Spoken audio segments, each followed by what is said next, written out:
আসসালামু আলাইকুম ওয়া রাহমাতুল্লাহি ওয়া বারাকাতুহু।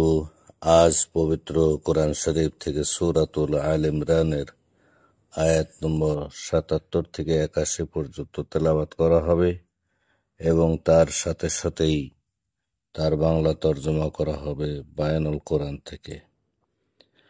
আল্লাহুম্মা সাল্লি আলা মুহাম্মাদিন ওয়া আলা আলি মুহাম্মাদিন কামা সাল্লাইতা আলা ইব্রাহিম وعلى آل إبراهيم إنك حميد مجيد اللهم بارك على محمد وعلى آل محمد كما باركت على إبراهيم وعلى آل إبراهيم إنك حميد مجيد أعوذ بالله من الشيطان الرجيم بسم الله الرحمن الرحيم بلى من أوفى بأهده واتقى فإن الله يحب المتقين إن الذين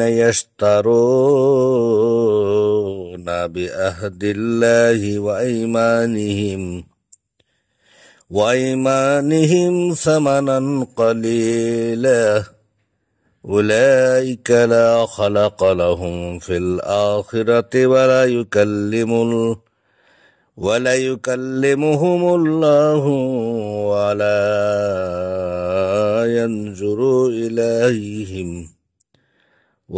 ينظر إليهم يوم القيامة ولا يزكيهم ولهم عذاب أليم وإن منهم لفريقا يلؤون ألسنتهم بالكتاب لتحسبوه من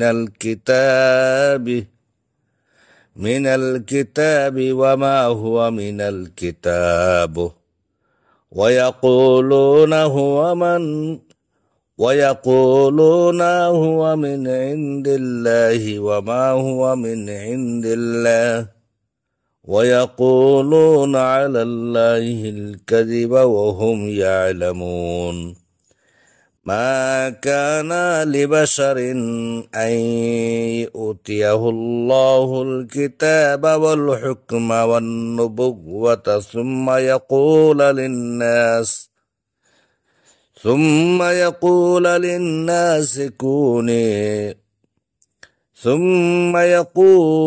للناس كونوا عبادا لي من دون الله ولكن كونوا ربانيين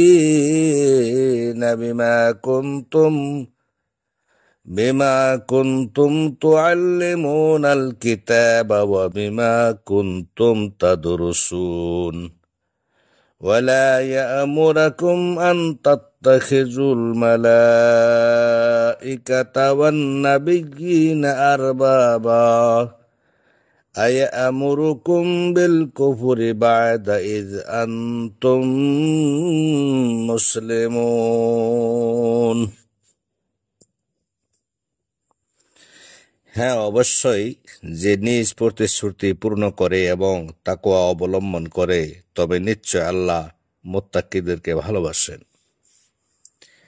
নিশ্চয় যারা আল্লাহর অঙ্গীকার ও তাদের শপথের বিনিময়ে খরিদ করে তুচ্ছ মূল্য, পরকালে এদের জন্য কোনো অংশ নেই, আর আল্লাহ তাদের সাথে কথা বলবেন না এবং কিয়ামতের দিন তাদের দিকে তাকাবেন না আর তাদেরকে পবিত্র করবেন না এবং তাদের জন্যই রয়েছে মর্মন্তুদ আযাব।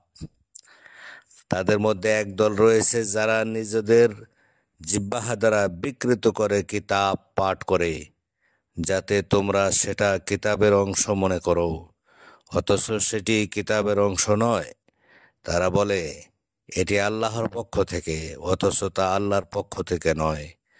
আর তারা আল্লাহর উপর মিথ্যা বলে, অথচ তারা জানে।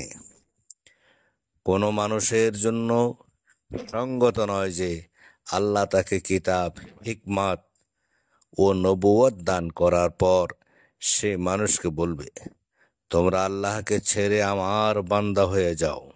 বরং সে বলবে, তোমরা রব্বানী হও, যেহেতু তোমরা কিতাব শিক্ষা দিতে এবং তা অধ্যয়ন করতে।